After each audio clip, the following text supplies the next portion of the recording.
You're listening to World of Empowerment Radio, your station for practical spirituality in a changing world. And here are your hosts, Aingeal Rose and Ahonu. You are very welcome. My name is Ahonu, and last week we replayed an interview that Aingeal Rose did with Godlike Productions on the Raw Feed Live.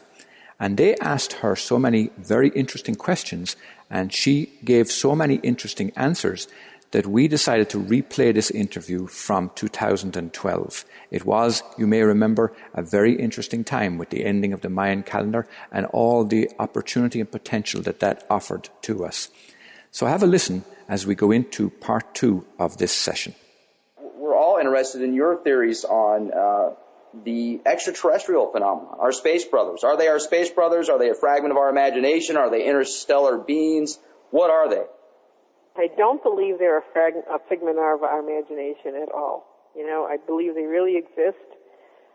In fact, my publishers are just coming out with all these questions to be asking of the records about different ET races. But I believe they're real. I believe we have positive and negative visitors. I think there's been races that have lived on the Earth all this time. I do know there's, reptilians that shapeshift, as people have seen them. I'm aware that some of the grays that people talk about, live within our time frame. They're not beyond time. They're actually in overtones above or below our Earth.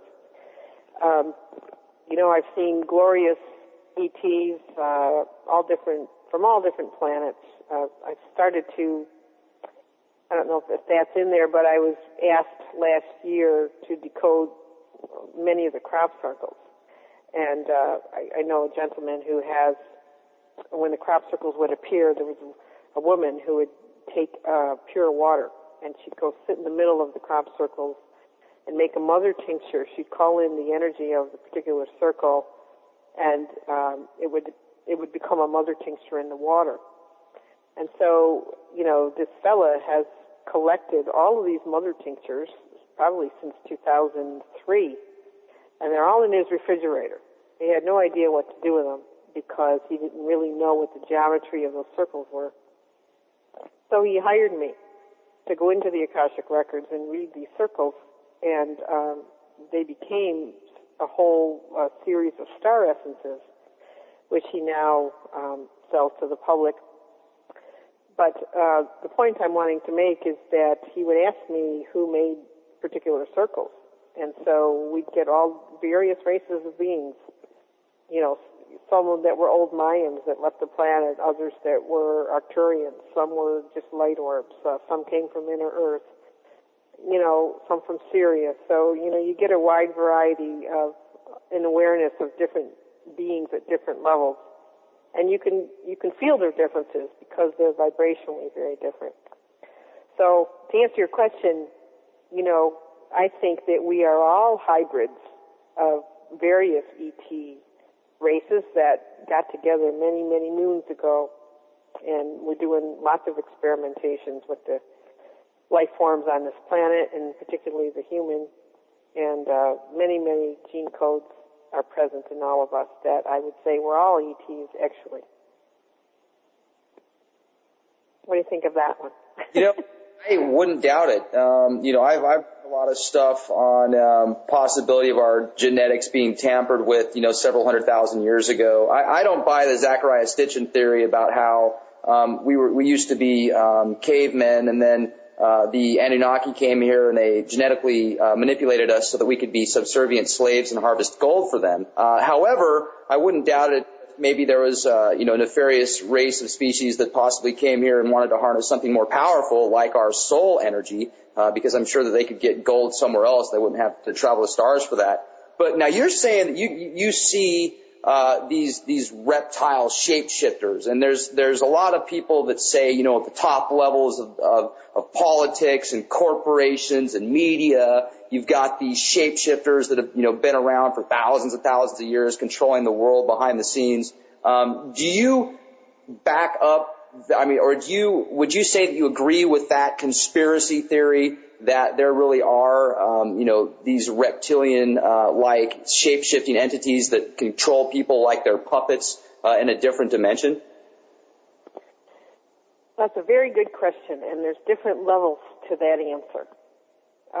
First of all, I definitely do believe and know that there are alien beings walking around with human bodies that do shapeshift, okay? And people have seen them. I know people who've reported seeing them, have called me in a panic after seeing them change in front of them.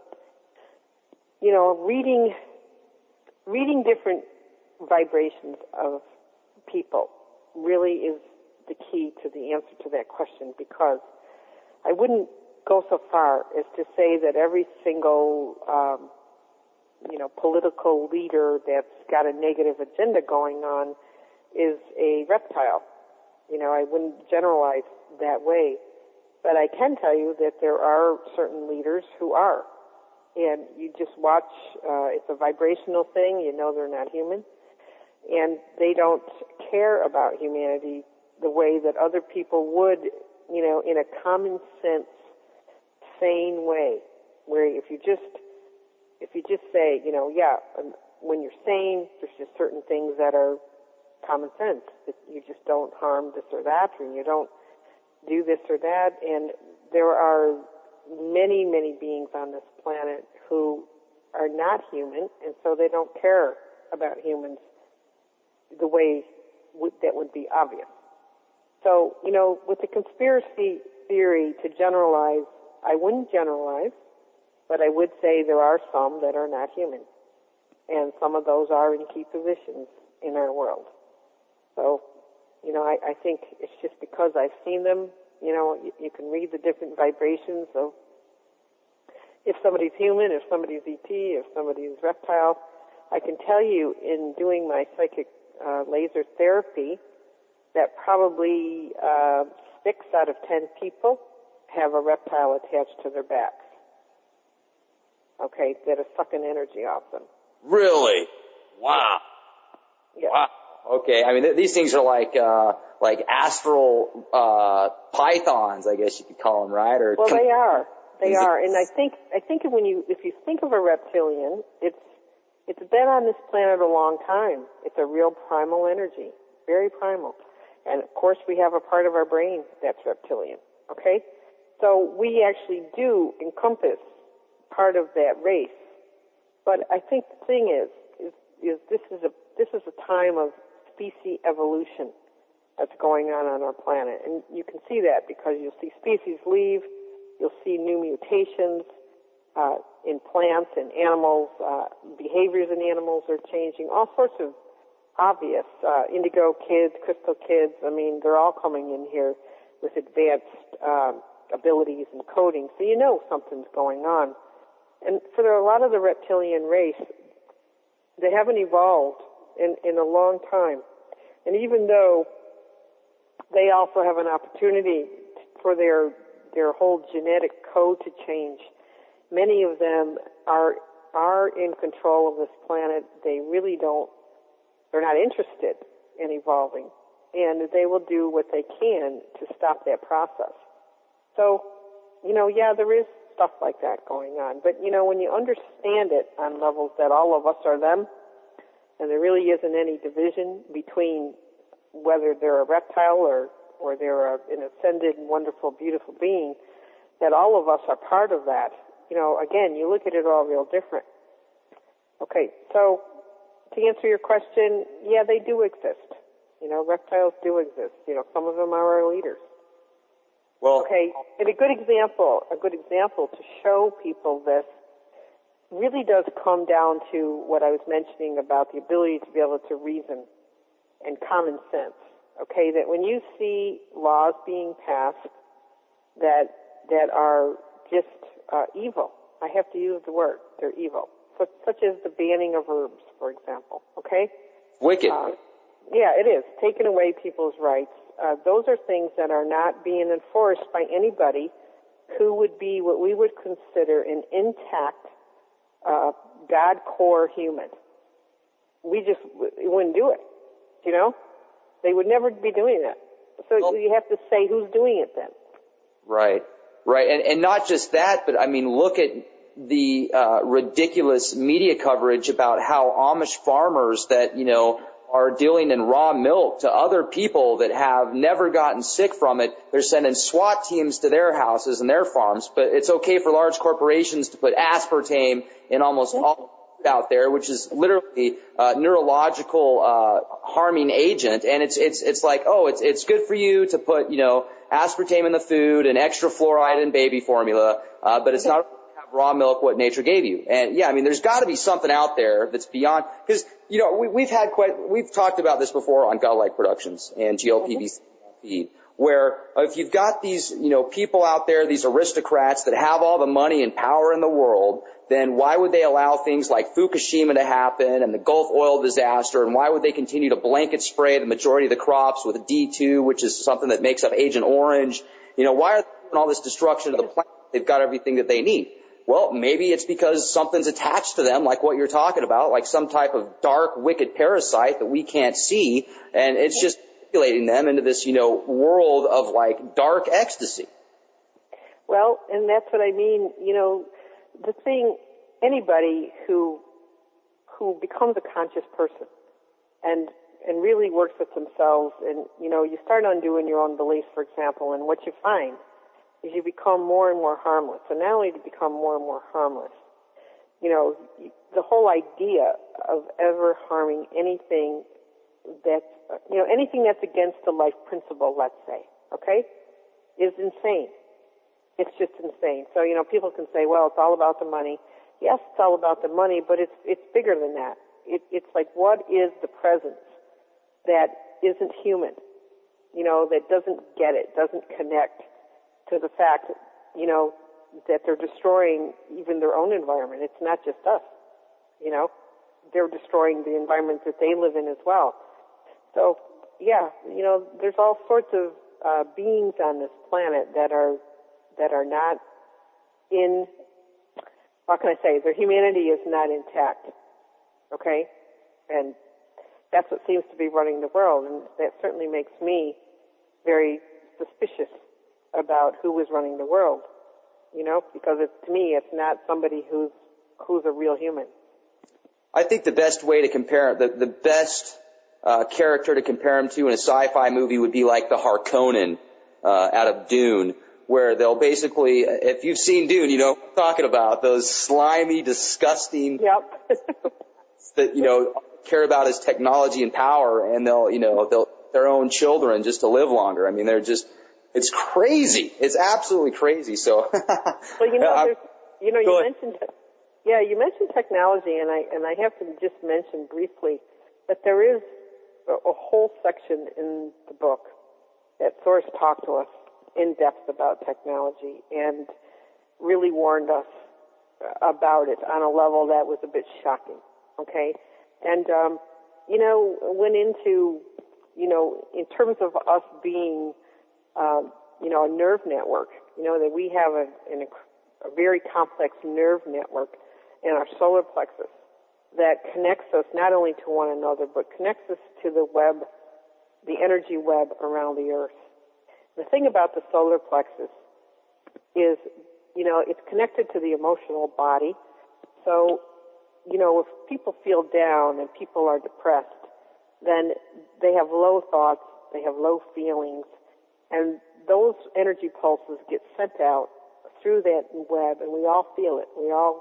It just creates this mass depression in a way. But, you know, we were actually shown by Source that, you know, the powers that be know about that, and they deliberately use low frequency pulses to affect our moods and affect our thoughts, to keep us at a really low level, because they know that activations are going on where actually we're all starting to wake up real quick. Okay, so once we saw this, you know, Source kind of gave us a bit of a lecture about our own crystal network inside our bodies, and that we all have this communication system inside of us that is telepathic, that is, basically very light-based, and was kind of scolding us, saying, now why aren't you practicing telepathy? Why aren't you looking at, your own communication system inside your body instead of relying so much on external technology? Not to say you're never going to need a computer. I mean, certainly tonight we're having this conversation with the use of technology. But it was just putting it in perspective and saying, our dependency on outside communication devices with, many of them do emit low-frequency pulses, just like cell phones. People use them all the time, and they should be using a hands-free device or something that protects their brain, okay? So, it was a bit of an awakening on that sense, saying, well, yeah, in terms of our own organic inner structure, the way we're created and the gifts and abilities that we have contained within us, it goes back to the question people ask about, well, how do I connect to my higher self? You have to put your attention off of the outer world and into the inner world. Okay, so I just had to mention that because you mentioned technology briefly. And I'm really glad you brought that up. And, what's a good way to tap into your higher consciousness? Unplug from the rest of the world. That's a great way to put it. Quit watching TV shows. Quit eating fast food. Do some exercise. Clear your mind. Sweat out some of those toxins that you've been filling yourself up with if you don't eat healthy. There's ways to get over that. And it's amazing how people feel like they're in a society now where if they're, becoming unhealthy because how much they eat, they go see a doctor that gives them more pills and they just get fat and they get more, then they have to take more pills because the pills that they took are the side effects, That's right. It's incredible. One of the easiest ways to get healthy is just to get up at sunrise and do a little sun gazing. Sure. Get up when the sun is rising, stare at the sun, don't block your eyes, you stare at the sun for 3 or 4 minutes at sunrise. Okay. And then when it's setting, you do the same thing. You don't do it during the day when the sun is at its peak. But if people just got up at sunrise and watched the sun, the sun is regenerative. And if you just take in that energy, through your eyes, not only you'll find that all of a sudden you do feel more connected to yourself, you're clearer, you're not as hungry, the foods you do desire become lighter and more liquid. So that's a simple thing that anybody could do. It takes 2 minutes. Yeah, and it's also pretty, quite a thrill to actually experience that. I mean, it's a incredible experience. A lot of people don't really utilize what they have. They don't even think that it exists anymore. We're getting into this society now where pretty soon people aren't going to leave their house unless they're plugged into a virtual reality network, where, basically have the Google attached to their brain. Now it's the phone, or the smartphone. Do people even remember phone numbers anymore? Or do you just go to, speed dial 7, speed dial 9? It's to the point to where technology is eventually going to envelope and encompass all physical matter if it continues to go down this path, and people are going to be downloading their consciousness into these titanium alloy bodies if they're given an opportunity to. It's literally in reality, isn't it? When you get to that way soon. It's dangerous. It actually is very dangerous because the way Source describes it is we're becoming artificial. And I found that was an interesting word that Source used because when it talked about the crystal network inside our body, for example, it would always use the word organic, your organic true selves, and it was clear that it had to have the word organic in there.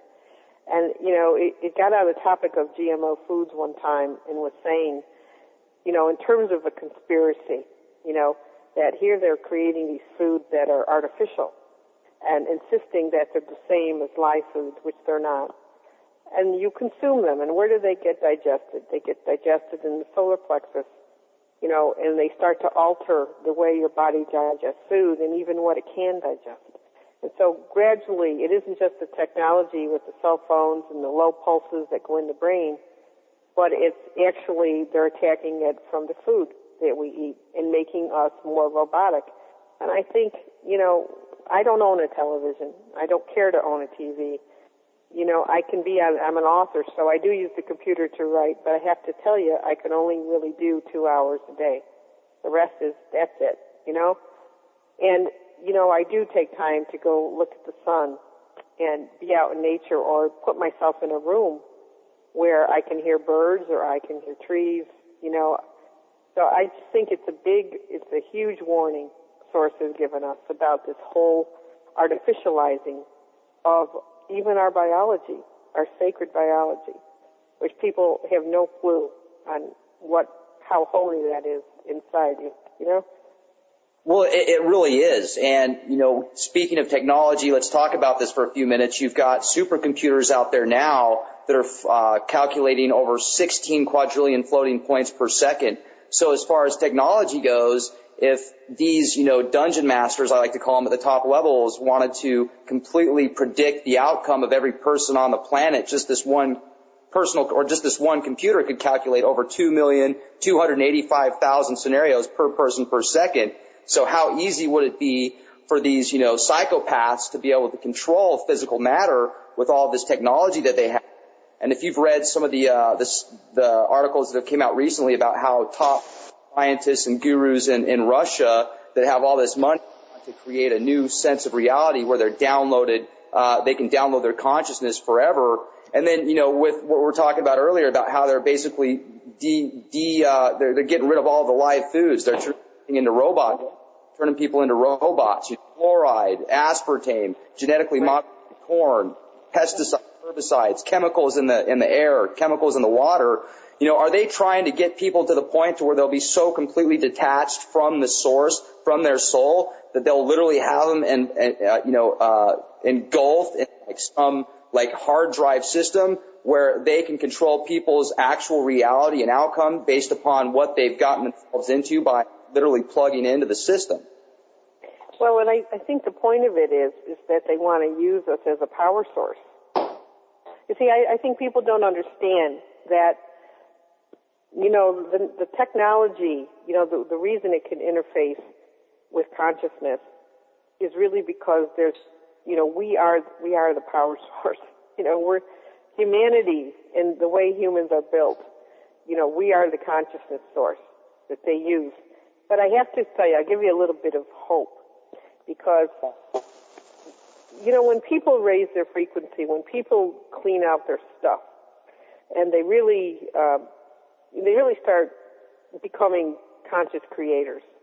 Okay, the frequency raises in a person, and going back to the sun just a little bit, the energies that are coming through the sun now are really, really powerful.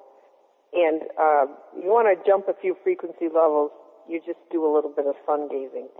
But the thing is high frequency will shut down those computers, because it's happened with me. I notice when my frequency shifts, I can be somewhere, and if there's a computer nearby, it'll just shut off. Okay, I've been in grocery stores ready to check out, and their computer system just shuts completely down.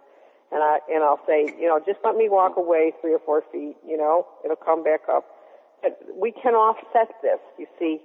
We can offset these computers because, the network inside of us and the frequency ability we have to go higher and higher and higher, can just shut down these things, really easily.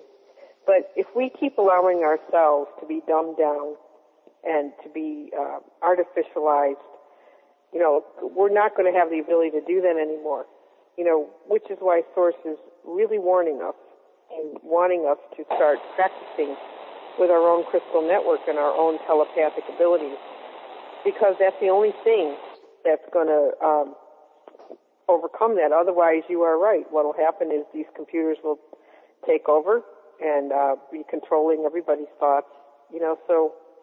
And the question is here, maybe they already have. I mean, let's just look at the overall World Wide Web. That's, everybody's got access to the internet now. Everybody's plugged in. They're, what they desire, what they want to know about, they look up on search engines.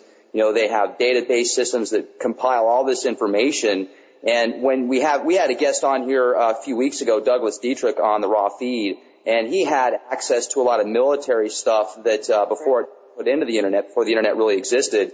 And he was telling us about how the military actually harnesses what people might call demonic forces to create super weapons, literally. I mean, they're using technology to tap into these dark energies. What's to say this dark energy, if it can, be used in like certain technological machines, then why couldn't it tap into the World Wide Web? Why couldn't it tap into these supercomputers or these, missile defense systems and start shooting on Americans or, anybody around the globe because, go into this Terminator style system? I mean, that's clearly something that could happen if it's really going on. If what Douglas is saying is true and, there really are these, reptilian shapeshifters at these higher levels or these, extraterrestrial entities that enjoy feeding off of this dark ecstasy, I mean, it really is something that could logically happen, could it not?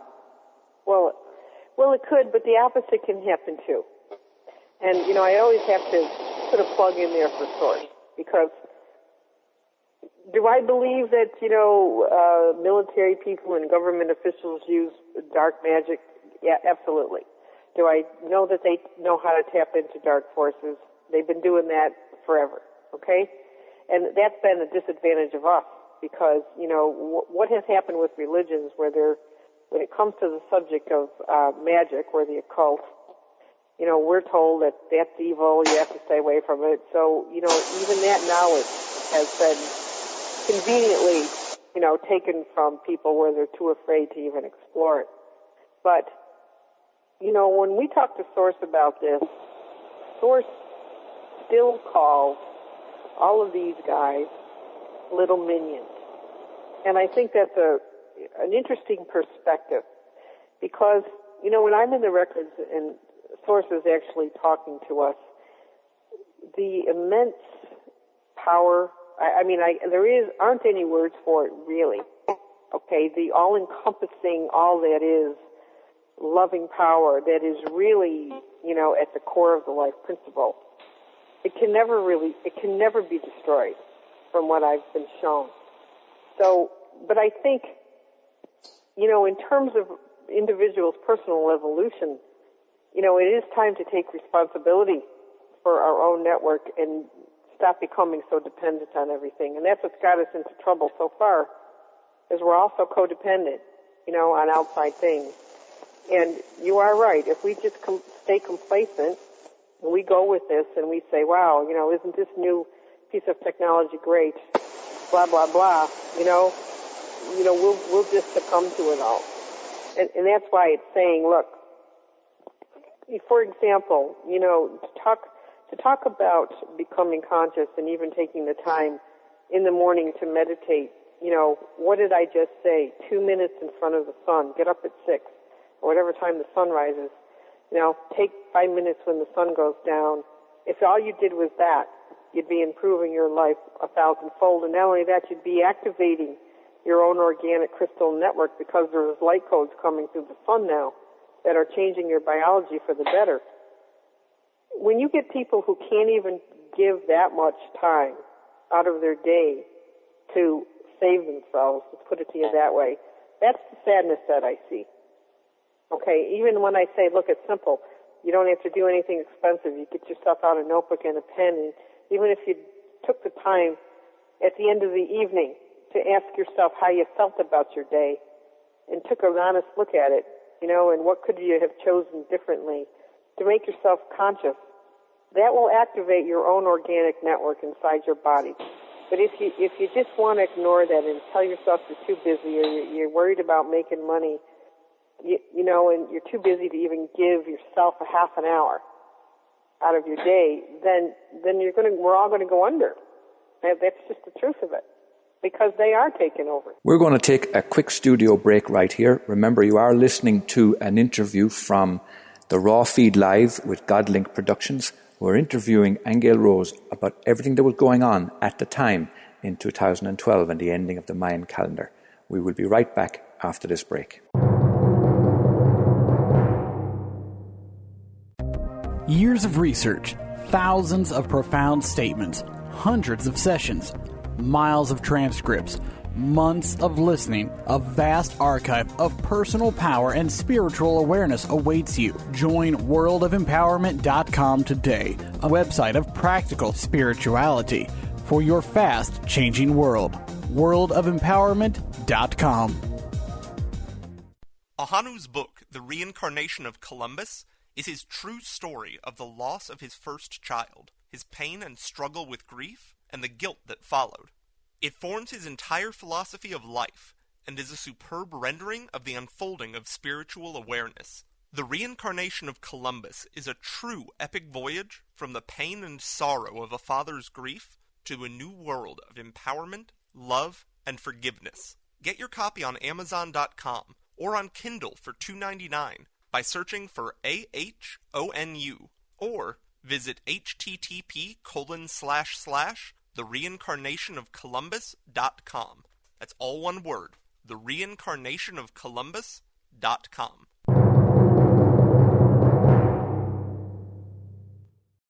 Possible scenarios a minute ago, and we're getting into a bit of optimism here. How Source says this is all just very primitive and really just kind of silly as far as the grand scheme of things. And that's, God, if you think about it, God is everywhere. I mean, just look at the sacred geometry throughout nature and the universe. If you break down matter and look at it, the quantum level, you're seeing all these really cool, oscillating frequencies moving back and forth in harmony with each other. So even a rock at the quantum level is alive in a sense. It doesn't mean it's got a soul. I mean, it's a mineral, but, things are moving around there, and they have to move at a certain frequency. Otherwise, that rock would turn into something else completely, just based on the way that it moves, a frequency, as we were talking about. So I think this is some really incredible stuff we're talking about here. Before we get into guest questions, I just wanted to ask you if you wanted to finish up on any particular topics before we get into the auditorium. Well, no, I think I'm good with what you're talking about. I just need to mention the different levels of reality real quick, and I just want to say to people who are listening that the advantage of being in these records, and certainly the universal records when Source does come through to us, I've had the good fortune of being able to see so many different levels of consciousness and reality. And so, we need to put the darkness in this world in a particular perspective.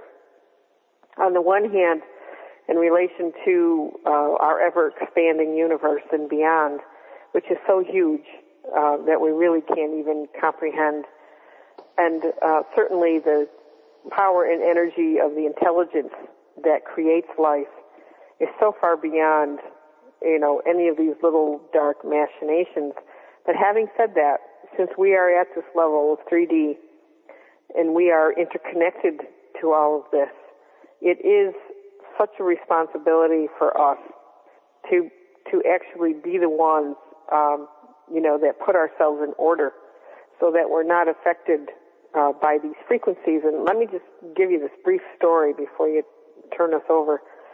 My husband and I were traveling to upstate New York one time from North Carolina. We were going through West Virginia, and we encountered a hailstorm. And I have to tell you that I've been in hailstorms before, but this was very unusual because it lasted for 45 minutes, and every single car got off the road. But more than that, it had a feeling about it that was sinister. I mean, you just felt like you were in a black hole, that you were in hell. I actually felt like I was in hell. And I so knew that it was an artificial storm conjured up by people who manipulate the weather. And the clouds even had formations that I'd never seen before.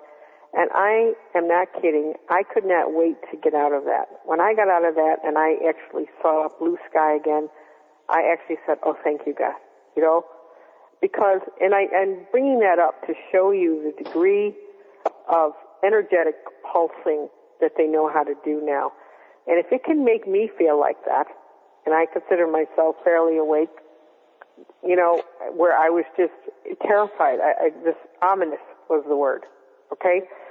So, people really need to really wake up, really take responsibility for themselves and watch this because, it's okay for Source to say to me, look, everything's okay at my level. At my level, I'm aware of every one of you.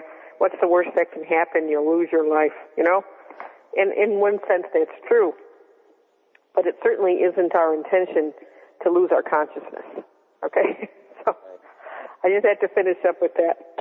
Well, and as far as the weather manipulation goes, I recently got back from a 3,500-mile road trip. I went to about half a dozen states, and every one of them, the skies were being blasted with chemtrails. So, you know, it's a statewide thing. It's definitely at least nationwide, and I've read reports about even government officials in Europe admitting that it's going on. So, you know, weather manipulation isn't good for the environment. It's not good for the atmosphere. It's not good for biology in general. So, you know, if they think they're trying to keep some ice sheets from melting, or if they're trying to block the sun out for whatever reasons, for their own nefarious gains, you know, it's not good. And hopefully we'll realize that, you know, we are all connected at some level. And even though they think they're just hurting the peasants, they're actually hurting themselves. And that's one thing you brought up earlier. We're all connected at some level. So, you know, well, really, that's why I don't think they're entirely human. Exactly. It can't be. I mean, and if they are, obviously don't think they're human. I mean, that's obvious when you've got aristocrats from, you know, the United Kingdom saying that they want to come back as a deadly virus and kill off the human population. Right. Something's wrong, then wait. Sorry about that, but it's true. Some questions from the audience, and the first question is, and you know what, we're still getting that weird sound coming in and out, so maybe it is the Men in Black. I don't know. It's still there. Yeah, I don't know either, but you can still hear me, can't you? Period. Yeah, we're just getting these weird static sounds coming in and out. Very odd. But the first question here is from Mouse, and her question is, she has an aunt that is a sex addict, and is this from a past life block? All right, well, it might be from a reptilian attachment, to be honest. Okay, because that is one of the symptoms. And, you know, people who do have reptiles attached to their back, they very often can have a very crazy libido like that, as well as burst of anger and all sorts of interesting things like that. So I'm not really getting it from a past life. I think it's more something attached right now. Okay. And thank you for that. The next question is from Chubby Cheeks, 777. Her question is, what happens when you commit suicide? Okay, well, when you commit suicide, you know, you don't go to hell, you don't go to purgatory. You know, you basically are met with your own level of consciousness, just like any soul would. In fact, there's a whole chapter in the book about suicide, because I also had a partner who committed suicide, and I would have dreams of him for months, and I saw the varying levels that he was at. And, you know, basically they go through a life review like anyone else. The difference that I see from them than other spirits who cross over is that they do have to spend time in what's called a plane of self-reflection. And whenever I see a spirit there that's committed suicide, they're all alone. They're strictly by themselves. They need to stay there and kind of contemplate their life. But I have to be careful here, because the one thing that Source has told us is there is no judgment in it. And I'm not condoning it, and Source is not condoning it, but what it is saying is that they basically go through a very similar process that anybody crossing over would go through. And, you know, they've opted out, and the one thing is they leave their contract early is what they do. And at some point in their spiritual evolution, they are going to have to meet those challenges again. So it isn't really an escape from the challenges of this reality the way they may think it is. Okay, but they will be met with love. They will be shown the good and the bad, the successes and failures, just like any soul would. And I think, you know, that might be a little enlightening to people who think that people who commit suicide are treated differently by Source, and that's not really true. Aingeal, 23, can I cut in for a second, please? Sure. Aingeal, did I hear you correctly? Did you use the terminology, their contract? I did, yes. Oh, can you clarify that? Can you expand on that for me? What does that mean? Well, when a person incarnates, they have a design. They have a contract with themselves, really, where they say, okay, I'm going to come into this incarnation and, I'm going to set it up so that I can accomplish this or resolve that. And oftentimes, it's a personal contract with themselves. Some people have contracts that have to do with world service. So you have to think of the soul as on an evolutionary journey to self-realization. So you'll set certain things up before you come in to have you achieve certain things. And there's tests and there's challenges along the way. So when somebody commits suicide, what they're doing is they're ending their contract early. They're basically saying, I'm giving up on this contract. I don't want to do it. It's too difficult. It's too painful. Whatever their reason is, and they take themselves out. Now, what sources told me is there's no judgment about it. If you fail at a contract, and lots of people fail at their contract, it's not just people who take their own lives. Lots of souls don't accomplish what they set out to do for various reasons. But, what Source is saying, there's no judgment in it, but at some point, you'll challenge yourself again in another incarnation. In other words, taking yourself out early is not an escape from what your soul has to realize at some point in its journey. So that's what I mean about a soul contract. All right, thank you. You're welcome. Back to you, 23. Sure. And, great answer. Thank you very much for that. Do you believe that everyone is a manifestation of God and that we are all connected and the same person or entity living simultaneously? And this question is also from the same person, Chubby777.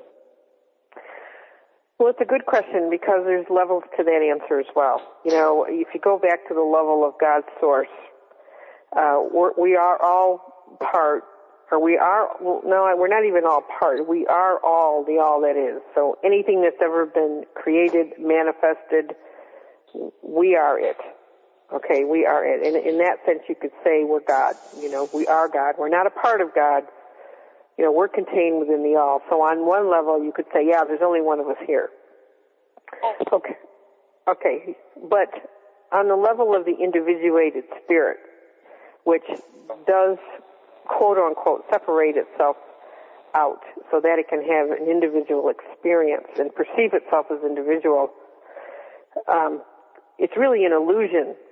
However, it has happened, and it's a whole other conversation, really, about how that happened and how we get back to that whole sense of unity. Are you there with me still? I am, yes. Yeah. Okay, sorry. Yeah, I know. I was hearing that static along with you. You heard it this time, too. Okay. Okay, so, on the highest level, we're all one thing. Just to answer that question very simply, there's only one of us here. Okay. Well, we actually fool ourselves though when we break ourselves down into individuals. It's an illusory thing that we do, and there is a point where on the journey back up to self-realization or to full memory, when you get it that you are everything else and it is you.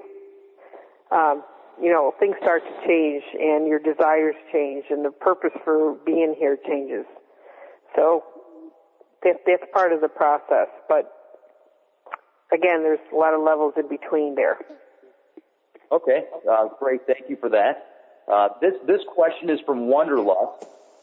About angels and spirit guides, what is the twin flame, a.k.a. soulmate, and what if they are not in this reality but some other life?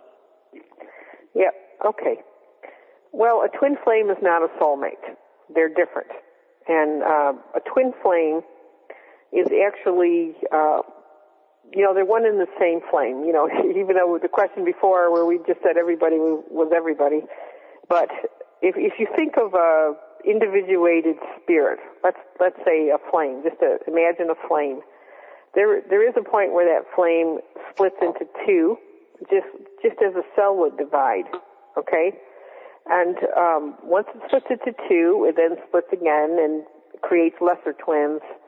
But the thing about that is that they are the same exact template. You know, that flame, even if it splits, it's still got the same identifying pattern.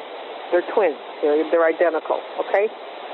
A soulmate is anybody that you could have lived a past life with in any capacity. You could have been friends with somebody. You could have been romantic. You could have had a project that you did together. So a soulmate is anyone you've been with in other lifetimes who you see again this life, or you keep coming back together for specific reasons. And even enemies can be soulmates. Okay, so they're real different. A soulmate is definitely a whole different vibration. They're not an identical vibration like a twin is. Okay, so if your twin is it's not in form, it would be interesting to see what your twin is doing and why they're not in form, and if you are working together with them or not, because you can be or you may not be. They may have a particular different mission to be doing on the other side that has nothing to do with what you're doing here. On the other hand, your twin could be very close to you, and the two of you could be, killing two birds with one stone, if I can say that, where whatever one's doing here on this dimension, the other's doing on another dimension, and they're interchanging their missions together. So you would really have to go in to a person's individual records and see what's happening there. Okay, but I will comment quickly and say that there are many twins that are coming together now, more so than any other time in history. And part of that purpose is not only because it's an opportunity for the twin flame to reunite with itself and go back home, but also because they do represent the divine parents and the divine masculine and feminine principles. So they are trying to reunite in order to bring this paradigm of balance, back into this dimension. Great, okay. And this question is from Nick Playa. He's actually asking about what your thoughts are on binaural beats. Can they help you reach different levels of consciousness? Okay, so the answer, I'll give you the answer in two ways. On the one hand, yes, because anytime anything can help synchronize your brain chemistry, you are opening up different centers by doing that, and because of that, you can have a wider range of experiences. But it seems to me that the answer I'm getting is saying that, yes, on one level, it will do that. But will it make you a genuine spiritual presence? And I'm making the distinction between being able to open up parts of your brain and perceiving higher levels is very different than becoming those levels. Okay, so when you're on a true spiritual path, you're becoming those higher frequencies yourself. They're being integrated within you, and you are the higher frequency. So I think what he's mentioning is a stepping stone to maybe opening some doorways. Okay? Actually, you make some really good points. I've probably seen hours worth of different tracks of binary beats, different levels to raise or lower your brain speed, like alpha, beta, theta state, and it will help help you calm and meditate and relax. You can actually feel your brain almost like tingle if you've got a set of really nice headphones.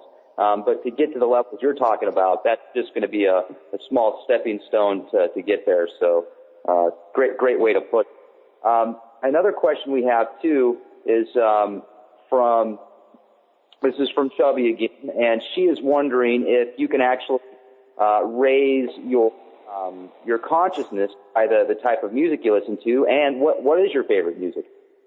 That's a good question. Yes, I do think you can raise your consciousness by different music. And I love harp music. I love the harp. That's one of my favorites. And you may laugh at this, but I love Jackie Evancho. To me, she takes me right to the angelic realm real quick. So, yes, it can raise your level of consciousness, absolutely. You heard of Excuse me? You heard of Peter Sterling? No, I haven't.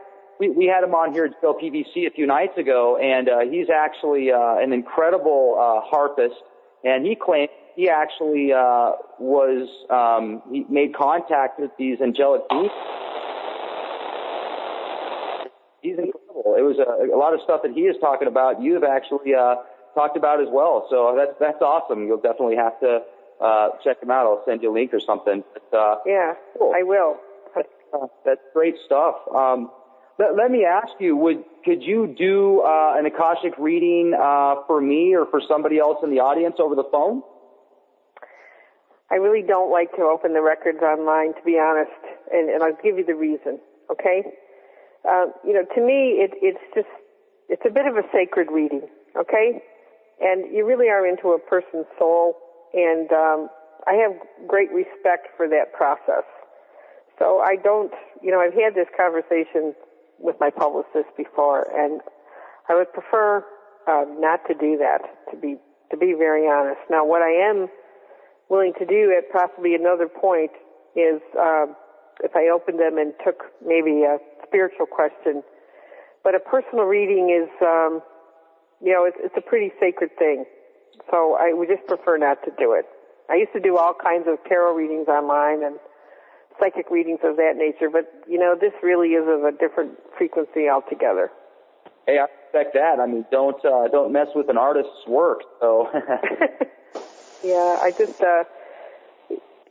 not a forum that I would prefer to do that in. That's just my own personal integrity with it, okay? Hey, fantastic. Absolutely no problem. Really appreciate that. Okay.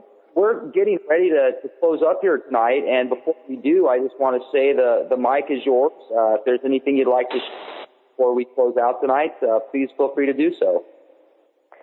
Well, I guess I just want to thank everyone, really, for the opportunity to have these incredible conversations. And your questions were very, very stimulating. And I think I would leave people with just, I guess I just want to say that, God's source is real.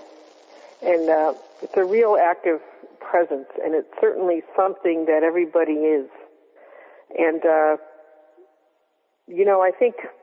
I think if we would take the time to go to these higher frequencies of ourselves and realize the potential is really unlimited, and that we have a lot more input into this world than we give ourselves credit for, because any type of dark energy that we may encounter can be counteracted, just by us becoming aware of the network in our body and activating our own organic self. So I just want to leave people, because so many people that I'm aware of today are in despair and really do worry, really worry about our future. So I just want to reinforce to people, that there is a plan going on. There's a higher plan that's going on for all of us that we're all a part of creating. And, I actually feel very positive about all this. And my experiences through the records with Source has actually made me so much less fearful. And I want to say very more inwardly mature than I would have been even a few years ago. So, I would encourage everybody to take the time for themselves, because everybody matters. Every single person alive is a blessed being.